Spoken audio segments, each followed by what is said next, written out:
this video we're going to show how to change the pivot bar on the Supreme single hung window. And what you'll need is a Phillips bit. You just have a Phillips screwdriver if you don't have a cordless drill. You unlock your window, raise your sash 6 to 8 inches, grab your tilt latches, tilt your window in, keep a hold of it, tip it down to about a 90 or a little bit better, and lift the sash up out,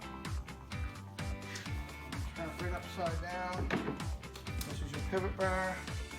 If it's bent or damaged, simply remove these two screws. The pivot bar simply slides out. Grab your new pivot bar, slide it in where the holes line up.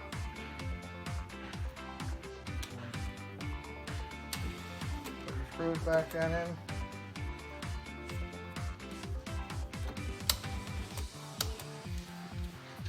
And replace the sash. Insert the pivot bar into the balance shoe. Set this side down in. Make sure they're seated down in good. Put your sash back up into place. Try it up and down, make sure it's working good. Lock it and it's done.